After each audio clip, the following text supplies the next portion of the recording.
Hello बच्चों। तो आज हम लोग देखने वाले हैं क्या हमारे 10th बोर्ड में जो इम्पोर्टेंट क्वेश्चन होता है। हम लोग ये टॉपिक रखे हैं पॉलिनॉमियल से, ट्रिग्नोमेट्री से और एरिया रिलेटेड टू सर्कल से। ठीक है, स्टार्ट करते हैं। तो आ जाते हैं हमारे इम्पोर्टेंट क्वेश्चन में जो हमारे बोर्ड एग्जामिनेशन में आ सकता है। तो पहला क्वेश्चन क्या है बच्चे? तो पहला क्वेश्चन क्या दिया हुआ हम लोग? तो पहला क्वेश्चन में क्या बोलता है कि इफ अल्फा एंड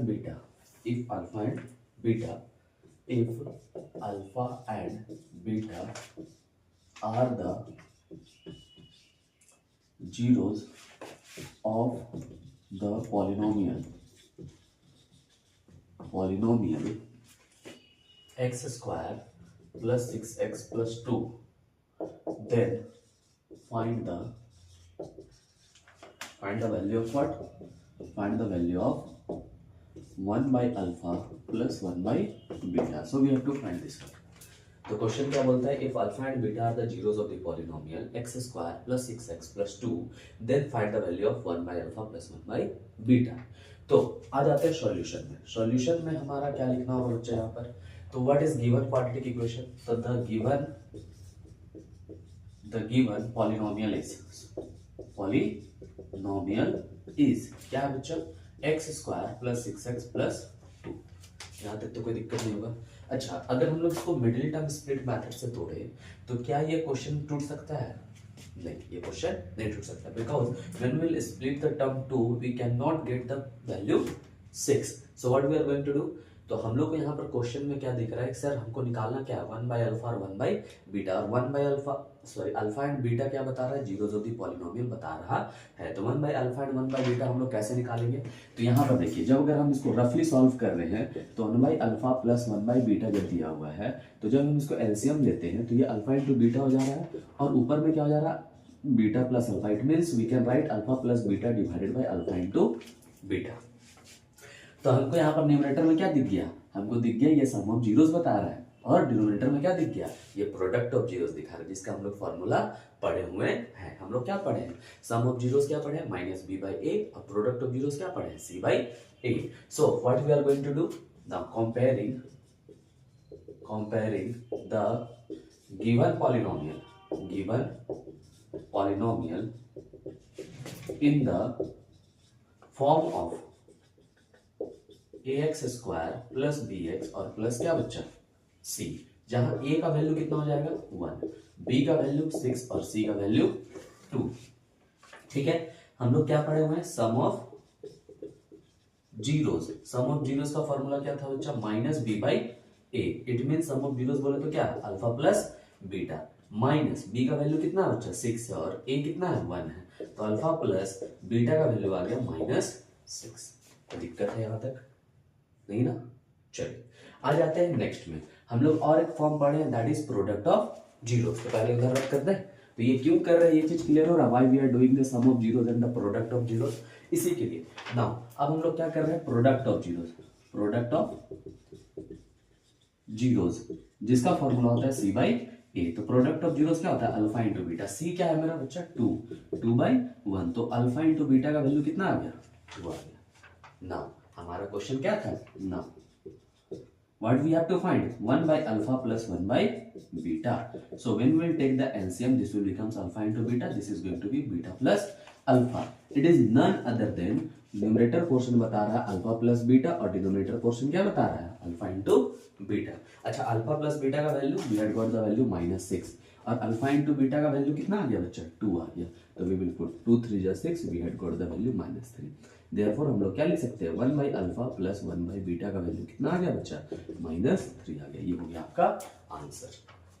कोई दिक्कत है यहाँ पर? क्या बोला गया था? अल्फा और बीटा था बच्चा, वो जीरोस ऑफ द पॉलिनोमियल दिया हुआ था, जो कि x square plus 6x plus 2 दिया हुआ है। And we have to find out the value of 1 by alpha plus 1 by beta.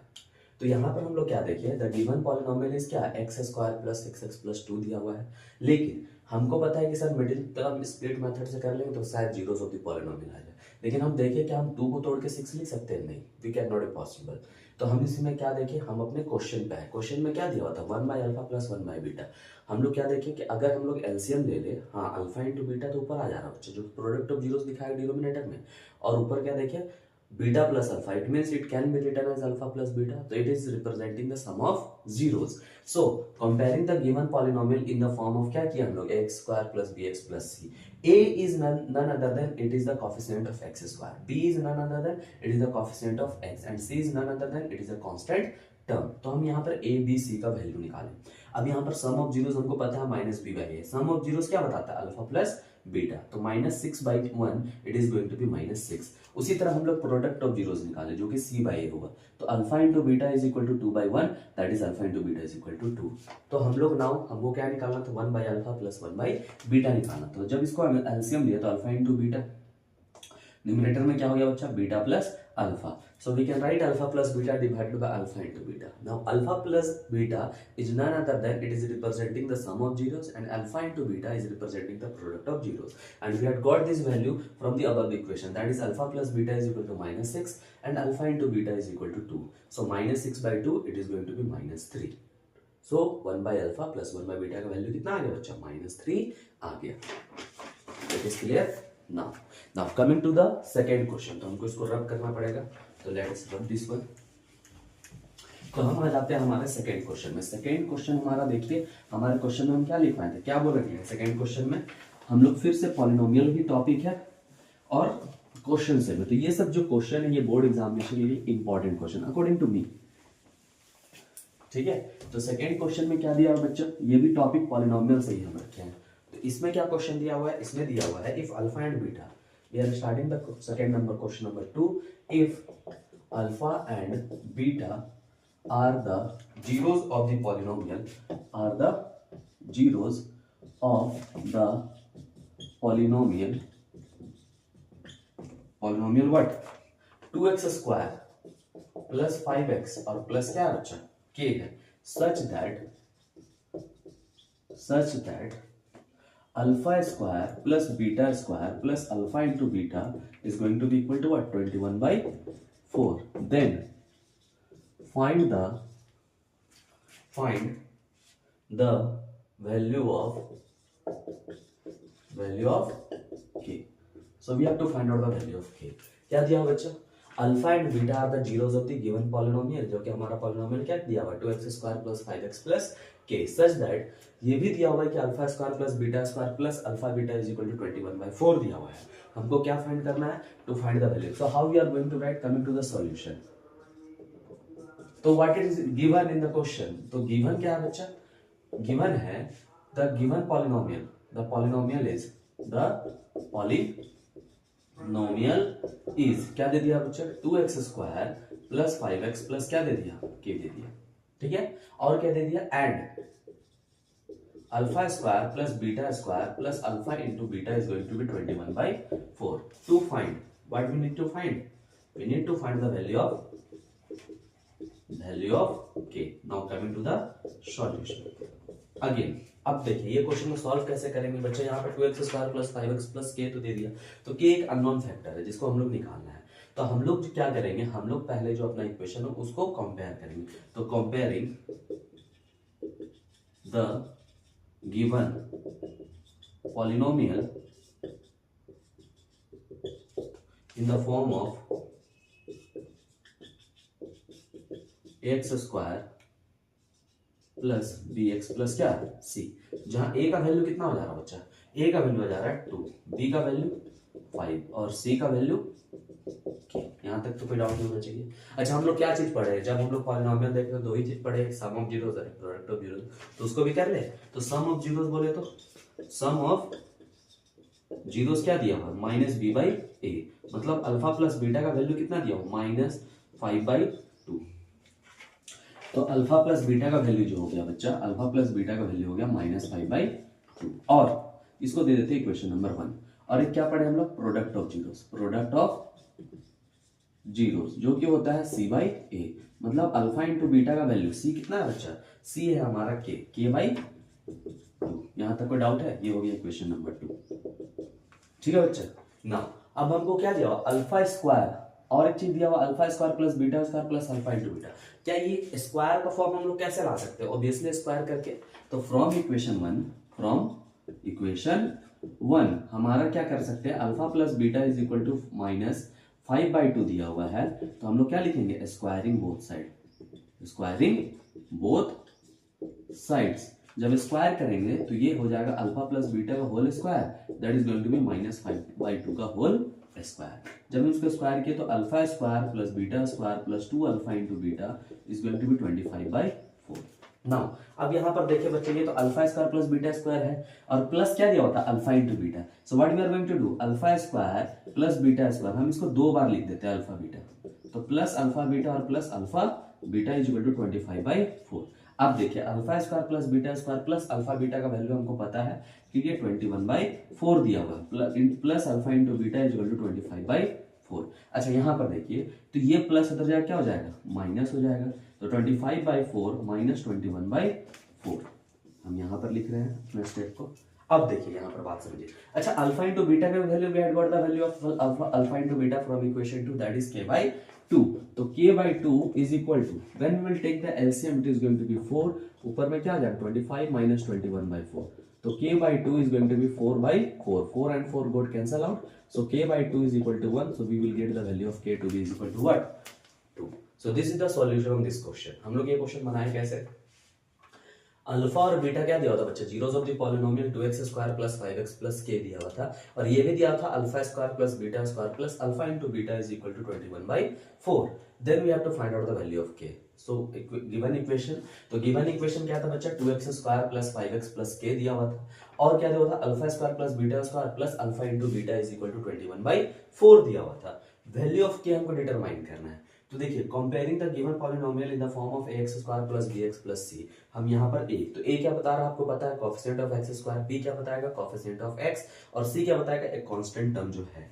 तो कांस्टेंट टर्म की जगह हमारा k है बच्चा, उसी का वैल्यू निकालना है। अगर हमको प्रोडक्ट ऑफ जीरोस या तो जीरोस पता रहता तो ये क्वेश्चन बहुत इजी हो जाता, लेकिन यहाँ पर ये चीज दिया हुआ नहीं था, तो हम दो ही चीज पढ़े हैं जब भी हम पॉलिनोमियल पढ़ रहे हैं, अगर क्वाड्रेटिक पॉलिनोमियल पढ़ रहे हैं तो दो ही चीज पढ़ रहे हैं, सम ऑफ जीरोस और एक प्रोडक्ट ऑफ जीरोस। तो we are going to apply this one. तो सम ऑफ जीरोस क्या हो गया, -b/a, sum of zeros is none other than it is representing alpha plus beta, that is equal to -5/2। तो हम लोग alpha plus beta का value कितना आ गया, -5/2, इसको हम लोग इक्वेशन नंबर 1 दे दिए। Now again we had studied that the product of 0 is equal to c/a, so alpha into beta, what is the value of c we had got, that is k, and what is the value of a we had got, that is 2, तो k/2 हो गया। Now from equation 1 हम क्यों इसको squaring कर रहे हैं बच्चा, ये चीज समझना जरूरी है, क्योंकि यहाँ पर alpha square plus beta square है, तो स्क्वायरिंग कब होगा, जब स्क्वायरिंग करेंगे तभी तो स्क्वायर का फॉर्म आएगा, इसलिए हम लोग लिखे alpha plus beta is equal to -5/2, so squaring both side, तो अल्फा प्लस बीटा का होल स्क्वायर दैट इज -5/2 का होल स्क्वायर, तो alpha square plus beta square plus 2 into alpha beta is equal to 25 कितना आ गया बच्चा, 4 आ गया। तो हम यहाँ पर क्या देखें बच्चा, alpha square plus beta square तो दिया हुआ था, लेकिन यहाँ पर प्लस अल्फा बीटा था, प्लस 2 अल्फा बीटा नहीं था, तो हम 2 अल्फा बीटा को 2 बार तोड़ दिए, हम क्या लिखे, alpha square plus beta square plus alpha beta is equal to 25/4। Now we had got the value of alpha square plus beta square plus alpha into beta 21/4। तो हम यहाँ पर देखिए, यहाँ पर से हम वैल्यू को क्या कर दिए, यहाँ पर पुट कर दिए, that is 21/4 is equal to alpha into beta is equal to 25/4, ये प्लस उधर जाकर माइनस होगा, alpha into beta is equal to 25/4 minus 21/4। अब वहां पर क्या देखें कि सर अल्फा बीटा तो ये तो प्रोडक्ट ऑफ जीरोस बता रहा है, जिसका वैल्यू हम लोग निकाल चुके हैं, that is k/2, so we are going to put this value, that is k/2 is equal to 20। अब उधर आरएचएस में क्या किया हम लोग, एलसीएम ले लिए, तो LCM we have the denominator same value है, तो 25 माइनस 21 दैट इज 4/4, कट के क्या आ गया, 1 आ गया, तो k/2 is equal to 1, so we had got the value of k is equal to 2। So this is going to be our solution. कोई doubt हमको नहीं लगता है। चलिए तो आ जाते हैं हमारे नेक्स्ट क्वेश्चन में। नेक्स्ट क्वेश्चन हम रखे हैं बच्चा किससे, ट्रिग्नोमेट्री से। तो पता ही है पॉलिनोमियल है, तो ट्रिग्नोमेट्री से भी सम ऑफ द इंपॉर्टेंट क्वेश्चन आते हैं, तो हम एक क्वेश्चन ट्रिग्नोमेट्री का भी रखे हैं। सो ट्रिग्नोमेट्री का क्वेश्चन क्या बोला जा रहा है, ये क्वेश्चन हमेशा आता है बच्चा, जो ट्रिग्नोमेट्री क्वेश्चन हम बोलने जा रहे हैं वो क्वेश्चन हमेशा आता है। तो let us come, third question हमारा क्या है, 1 minute let me rub. So third question है derive all the T ratio in the form of what, sec theta. The question is derive, third question क्या है, derive all the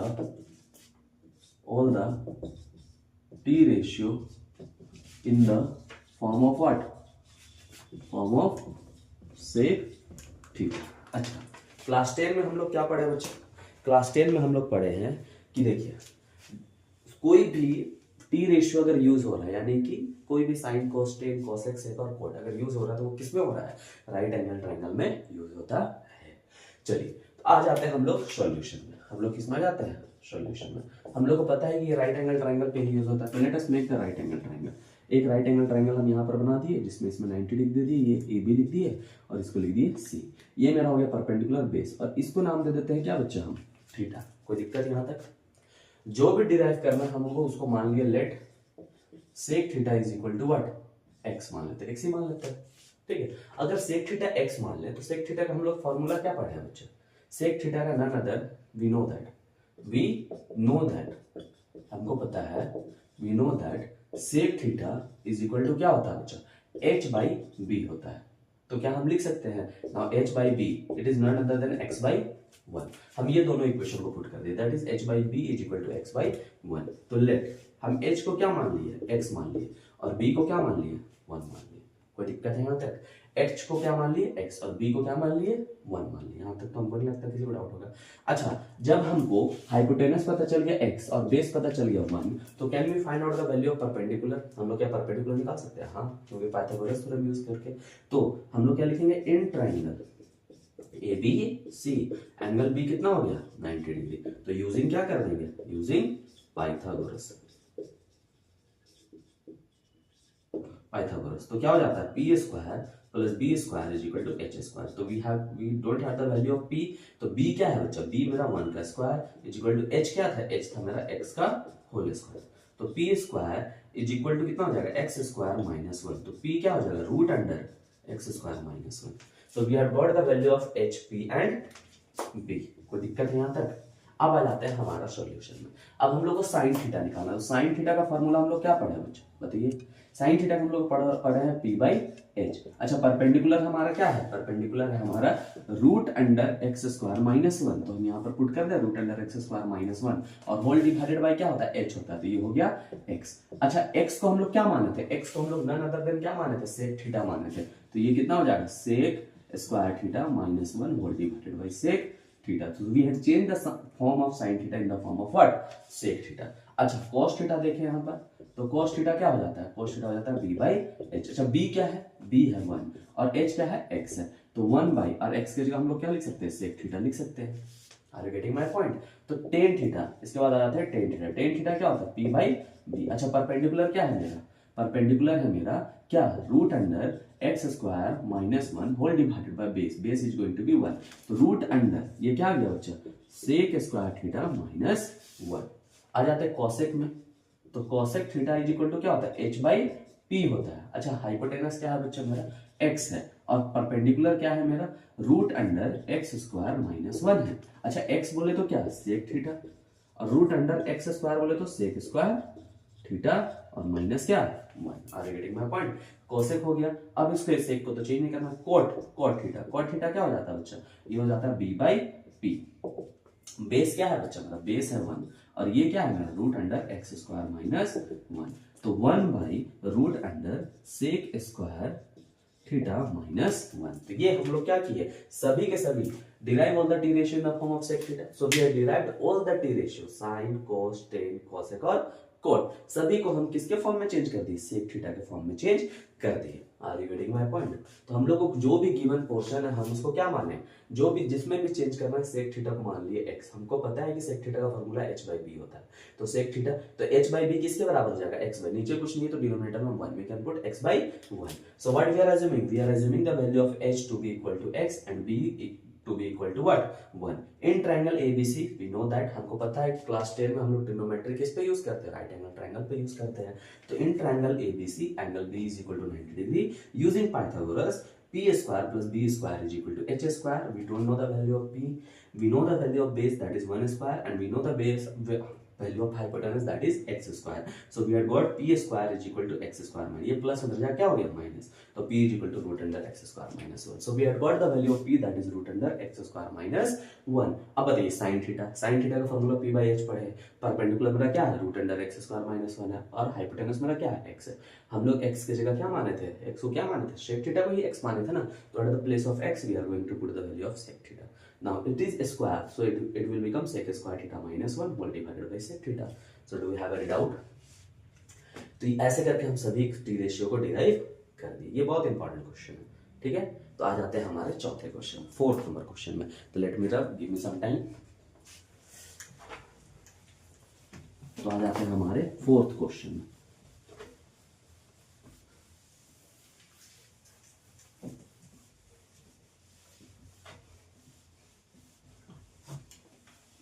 fourth question तो बच्चा लंबा है, तो इसको लिखना पॉसिबल नहीं है, तो हम आपको एक्सप्लेन करेंगे ऐसे, ठीक है। तो यहाँ पर मेरे पास क्वेश्चन लिखा हुआ है, क्या है, the angle of elevation, the angle of elevation, what do you mean by angle of elevation. तो जब भी हम अपने हाइट से ऊपर देखते हैं तो that is going to be the angle of elevation, और जब भी नीचे देखेंगे तो angle of depression.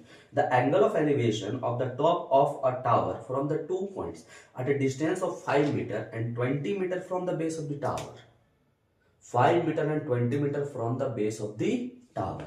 So when we are going to put this one, a tower is given and we are having the base of the tower. Okay, let us name this tower to be 1. अब हमसे क्या बोला, there are 2 points, which is 5 meter and 20 meter from the base of the tower. ये base से है बच्चा, base, it means base of the tower. So from the base of the tower the first point is 5 meter and from the base of the tower the second point is 20 meter. It is clear to everyone?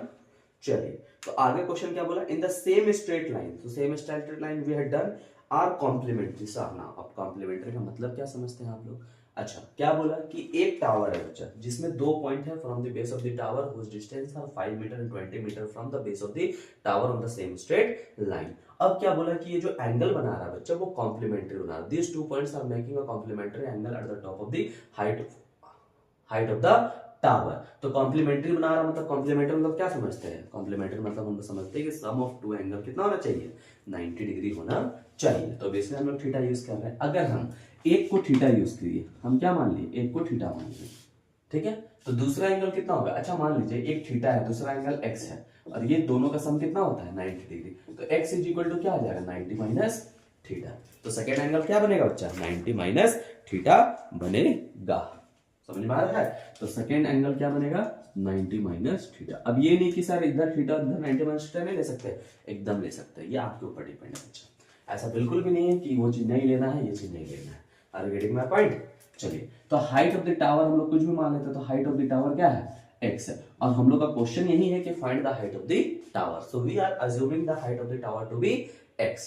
कोई दिक्कत यहां तक। चलिए, तो आ जाते हैं question में। क्वेश्चन में क्या दिया कि एक टावर है, तो let A B is equal to क्या मान लिया बच्चा, x मीटर मान लिया। कोई दिक्कत यहां तक। चलिए, BC इज इक्वल टू कितना है, BC is equal to 5 metre है, और BD इज इक्वल टू कितना है, तो BD is equal to 20 metre है। चलिए, क्या चीज अननोन है, तो x भी अननोन है, और क्या अननोन है, दैट इज बेस। तो हम लोग क्या सिलेक्ट किए, इन ट्राइंगल कौन सा, ABC, angle B is equal to 90 degree. तो टेन क्या, tan theta is going to be P by B। अच्छा, टेन थीटा, P परपेंडिकुलर मेरा क्या है बच्चा, परपेंडिकुलर कुछ नहीं है, AB है, और बेस क्या है BC। तो टेन थीटा का वैल्यू जो आएगा वो x बाई कितना आ जाएगा, 5 आ जाएगा। इसको हम लोग दे दिए equation number 1। Now in triangle हम लोग क्या देखे, ABD, angle B is equal to 90 degree again. तो इस बार भी हम लोग क्या यूज करते हैं, टेन ही यूज करते हैं। जब टेन यूज करते हैं तो टेन क्या हो जाएगा 90 माइनस थीटा इस बार, और 90 minus theta is equal to perpendicular मेरे लिए क्या हो जाएगा इस बार, परपेंडिकुलर P बाई B होता है बच्चा। तो टेन 90 माइनस थीटा का फॉर्मूला क्या होता है, दैट इज कॉट थीटा। अच्छा, परपेंडिकुलर क्या हो जाएगा, AB हो जाएगा, बेस क्या हो जाएगा BD। अच्छा, हमको पता है that is tan 90 minus theta is equal to what, cot theta. इस यही फॉर्म हम लोग यहाँ पर डाले हैं। अब यहाँ पर कॉट थीटा रख लीजिए। अच्छा, AB क्या है बच्चा, x है, और BD कितना है 20। ये हो गया इक्वेशन नंबर 2। ये हो गया क्या, इक्वेशन नंबर 2। अच्छा, अब यहाँ पर बात समझने का है कि सर एक में तो टेन थीटा आ गया, एक में तो कॉट थीटा आ गया। तो क्या हम लोग पढ़े ट्रिग्नोमेट्री में कि tan theta into cot theta क्या हो जाता है, 1 हो जाता है। So what we are going to do, multiplying equation 1 and equation 2, दोनों को मल्टीप्लाई कर रहे हैं। तो tan theta into cot theta is going to be क्या, x बाई कितना आया था बच्चा, x बाई 5 इंटू ये कितना आ गया था, x बाई 20। तो tan theta into cot theta value कितना आ गया, 1 आ गया। और ये हो गया एक्स स्क्वायर बाई 100, ये 100 इधर आ गया is equal to x square. तो root under 100 is equal to X. So we had got the value of x to be 10 metre. अच्छा यहाँ पर क्यों 1 आया, क्योंकि tan theta into cot theta हमको पता है ये वैल्यू किसके बराबर, 1 के बराबर होता है। तो ये x का value tan theta. Therefore lastly what we can write, height of the tower, height of the tower is कितना, 10 मीटर। ये हो गया आपका आंसर। कोई दिक्कत है बच्चा, कहीं पर कोई डाउट?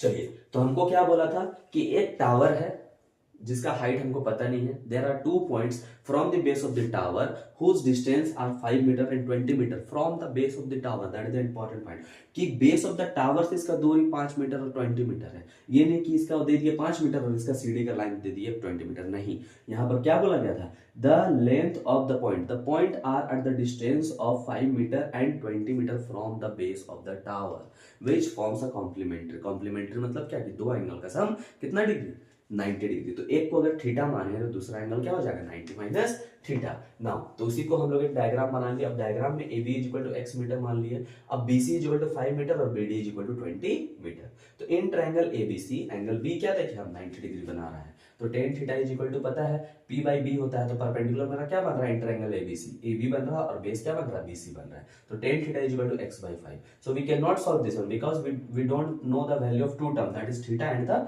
x। तो फिर आ जाते हैं नेक्स्ट ट्रायंगल। नेक्स्ट ट्रायंगल क्या हो रहा है, in triangle ABD that is angle B is equal to 90 degree. तो tan 90 minus theta is equal to P by B। tan 90 minus theta का फार्मूला हमको पता है कि वो cot थीटा होता है और परपेंडिकुलर पर क्या हो गया AB, बेस लेकिन क्या हो गया BD हो गया बच्चा। Now cot theta is equal to x by 20। अब यहाँ पर हम लोग क्यों मल्टीप्लाई ही कर रहे हैं, क्योंकि हमको पता है कि tan थीटा और cot थीटा को मल्टीप्लाई करने पर वैल्यू क्या हो जाता है, 1 हो जाता है।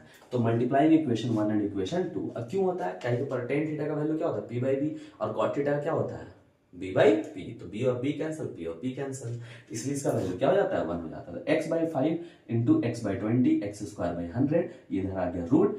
अब यहाँ पर रूट आया तो दो वैल्यू आता है, एक प्लस में एक माइनस में, लेकिन हम लोग प्लस ही क्यों लिए, क्योंकि डिस्टेंस कभी भी नेगेटिव नहीं होता है। It means the height can not be a negative term. So we have got the value that is x is equal to 10 metre. Therefore height of the tower is कितना आ गया, 10 metre आ गया।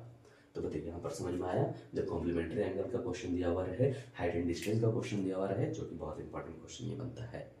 ठीक है, चलिए तो आ जाते हैं हमारा लास्ट क्वेश्चन में, क्वेश्चन नंबर 5 में। तो गिव मी सम टाइम। अच्छा, क्वेश्चन नंबर 5 जो हम रखे हैं वो रखे हैं एरिया रिलेटेड टू सर्कल से। किससे, एरिया रिलेटेड टू सर्कल।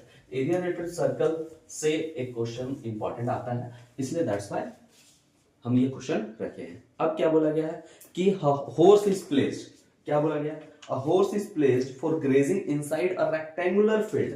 तो एक रेक्टेंगुलर फील्ड दिया हुआ है, एक रेक्टेंगुलर फील्ड है बच्चा, एक रेक्टेंगुलर फील्ड है। इसी के अंदर क्या हो रहा है, एक हॉर्स जो है वो ग्रेज कर रहा है, मींस घास खा रहा है। ठीक है, तो हम लोग नाम दे देते हैं A B C और D, जिसमें क्या बोला, a horse is placed for grazing inside a rectangular field 70 metre by, तो ये दे दिया 70 मीटर और ये दे दिया कितना बचा, 52 metre. 70 metre by 52 metre. It is threatened to one corner of the by a rope of 21 metre long. तो एक क्या है कि एक हॉर्स है जो कि थ्रेटेंड है कितना, 21 मीटर। तो ये कहां तक घास खा रहा होगा, कुछ ऐसा हमको लग रहा है।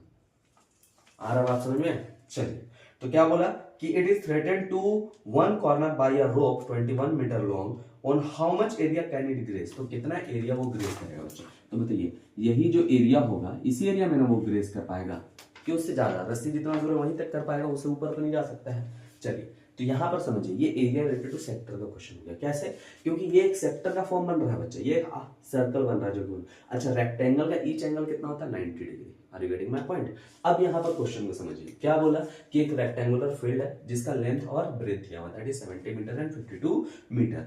क्या बोला गया कि एक जो हॉर्स है वो एक रोप से बांधा हुआ है जिसका लंबाई कितना दिया हुआ है 21 मीटर दिया हुआ है रोप का, ठीक है। अब बोला गया है कि how much area that the horse is going to be graze, तो कितनी एरिया ग्रेस करेगा, तो ये रस्सी यहां से यहां तक जाएगा और ये रस्सी इधर से इधर तक जाएगा, तो इतना नहीं तो एरिया वो ग्रेस कर पाएगा। तो ये एरिया जो बना रहा है ये एक सर्कल का form, it is the part of a circle, is the part of a circle, ये सर्कल का एक पार्ट हो रहा है। अच्छा ये सर्कल का एक पार्ट हो रहा है तो हम लोग पढ़े हैं ये एक सेक्टर बन रहा है, क्या बन रहा है, ये एक सेक्टर बन रहा है जिसमें हमको सेक्टर में हमको क्या पता रहना चाहिए, value of theta, it means the angle जो वो फॉर्म कर रहा है सेंटर पे, और दूसरा चीज क्या पता रहना चाहिए, रेडियस। तो ये जो रोप हुआ ये एक रेडियस की तरह काम करेगा। Are you getting my point? तो क्या बोला, आ जाते हैं हम लोग किसमें, गिवन में। गिवन में क्या दिया हुआ है, गिवन में बोला कि एक रेक्टेंगुलर फील्ड है, a rectangular field, a rectangular field of length कितना, of length 70 metre and breadth is कितना 52 मीटर, ठीक है। a rope length of rope दे दिया बच्चा जो कि कितना है, length of rope is 21 metre. now to find क्या है, area grazed बाय हॉर्स। आ जाते हैं सॉल्यूशन में। सॉल्यूशन में क्या बचा रहा है, हमको पता है each angle of rectangle forms 90 degree, तो हम लोग यहीं पर से स्टार्ट करते हैं। Each angle of rectangle forms 90 degree, therefore angle A is equal to 90 degree. So can we write that is theta is equal to what, 90 degree. So we have got the value of theta. चलिए length of rope, length of rope is going to be the radius. So radius is going to be how much, radius is going to be what, 21 meter. So this is going to represent the area of sector, area of sector। इसका formula क्या हो जाता है बच्चा, pi are square theta by what 360 degree. चलिए तुम इधर आ जाए। अच्छा पाई आर स्क्वायर बोले तो 22/7, आर स्क्वायर बोले तो क्या है आर, रेडियस क्या हो गया 21, तो 21 into 21 can be right. And what is theta? Theta is equal to 90 and divided by what? 360. 0, 0, 9, 4 is 36. Now 7, 3 is 21, 2, 2 is 4, 2, 11 times में. So how we are going to multiply? 11 into 3, 1 is 3, 2 is 6, divided by what? 2. So 396, 693 by 2, what? Meter square. So area, how we are going to write? Area grazed by horse is what? 693 by 2 metre square. यार getting my point? बताइए हम क्या देखें कि एक rectangular field था बच्चा, एक रेक्टेंगुलर फील्ड था जिसका लंबाई और चौड़ाई दिया हुआ था, दैट इज 70 मीटर और 52 मीटर। हमको क्या बोला कि एक कॉर्नर पे, किसी एक कॉर्नर पे एक रोप बांधा हुआ है जिसका लंबाई 21 मीटर है, जिसको जो घोड़ा सब वो रोप किसके कारण बांधा हुआ, घोड़ा के कारण। तो बोला गया कि बताइए कि उस एरिया में कितना घास वो चर पाएगा, ठीक है। How much area can be grazed by the horse. तो area grazed by the horse कैसे निकालेंगे, तो रस्सी यहां तक जा रहा है तो ये इधर भी तो जा सकता है, घोड़ा इधर भी जा सकता है, लेकिन इससे बाहर नहीं जा सकता है। तो लेंथ ऑफ रोप जो बताएगा वही बताएगा आपका रेडियस। हमको पता है रेक्टेंगल का ईच एंगल कितना डिग्री का बनाता है, 90 डिग्री का बनाता है। तो यहाँ पर क्या हो गया 90 डिग्री बन गया। तो we had got each angle of rectangle forms 90 degree, angle A is equal to 90 degree, therefore theta का वैल्यू कितना ले लिया 90 degree. Length of rope is equal to radius, ठीक है। तो रेडियस कितना आ गया 21 मीटर। एरिया ऑफ सेक्टर, हमको पता है एरिया किसका पार्ट है सर, एरिया ऑफ सेक्टर। तो एरिया किसका पार्ट है, एक सर्कल का पार्ट है, सर्कल का फॉर्मूला पाई आर स्क्वायर होता है, तो उसी का एक पार्ट है। तो थीटा बाई क्या हो गया 360 degree, that is pi are square theta by 360 degree. यहाँ पर वैल्यू पुट किए 11 into 63, we had got the value 693/2 metre square. तो एरिया ग्रेज्ड बाय हॉर्स कितना लिख लेंगे 693/2 सेंटीमीटर स्क्वायर। हम होप सो सभी चीज समझ में आया हो। तो ये था पूरा 5 क्वेश्चन जो